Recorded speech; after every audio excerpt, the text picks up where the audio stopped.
کنی علما وی چې ته ټول په ټوله مال راوالی او د الله د رضا دپاره ورکې دا اسراف خو نه دی خو چې 1 روپۍ راوالی او په ډمو یې ولګوي نو دا اسراف دی چې 1 روپۍ راوالی او د شپې دې پې پټاخې وډزولي نو دا اسراف دی وی ما د 0 روپو ډزولي زه هم 1 روپۍ هم اسراف دی دی به درنه الله تپوس کوي او چې بیا لا په ډمو مو یې وولې څه دې خیال دی چې الله دې ځان ته مخامخ کي وی به چې تا خو ګناه کړې وه په خپل ځای خو دا مخلوق چې دې په ګناه اخته کړی و د هغې ګناه څه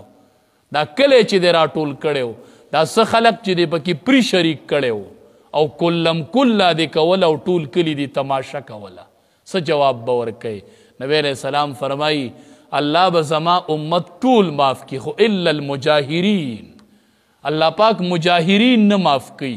مجاهرین چې ګناه کوي او په ښکارۍ کوي او په زړورتیا کوي دا مجاهر دی مخلوق نه خو نه یریږي خو موږ وایو یو ورځ را روانه ده وبه یریږي که خیر تا هغه ورځ نه ده لیدلې وبه یریږي چې دې قبر ته کوز شي چې ته یریږي که نه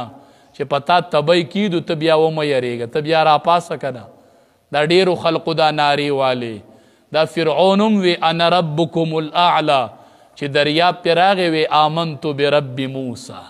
وی ما په رب د موسی ایمان راوړی دی نو الله ګورې مجاهرین نه معاف کوي خپله هم ګناه نه کوو خو د بل د ګناه ذریعه مه جوړېږئ د بل د ګناه ذریعه مه جوړېږئ چې ستا په وجه نور ګناهونه وکړي انه بېشکه الله تبارک وتعالی لا يحب المسرفین نه خوښوي اسراف کوونکو لره یا مشرکینو لره چې مخکې دغه بله معنی وکړي نو بیا دلته چې څوک په فصل او په څاروو کې بوتان شریکوي نو دا مشرکان دي او الله تبارک وتعالی نه خوښوي مشرکانو لره فرمایي وهو الذي الله هغه ذات دی انشأ چې پیدا کړي دي جناتن باغونه معروشاتن چې غوړولی شوي دي په سفرونو یا په ځمکو وغیر معروشات او ځنې داسې دي چې نه دي غوړولی شوي والنخله او کجوره والزرع او فصل مختلفا اکلوه چې مختلف دي میوې د هغې والزیتون او خونو والرمان او انار متشابها وغیر متشابها چې یو شان دي او ځنې یو شان نه دي کلو خورئ من ثمره د میوو د هغې نه اذا اسمره چې کله میوه ورکي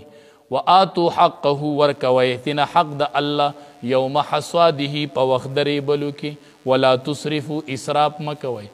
یا شرک مکوئ انه لا يحب المسرفین بېشک الله نه خوښوي اسراف کوونکي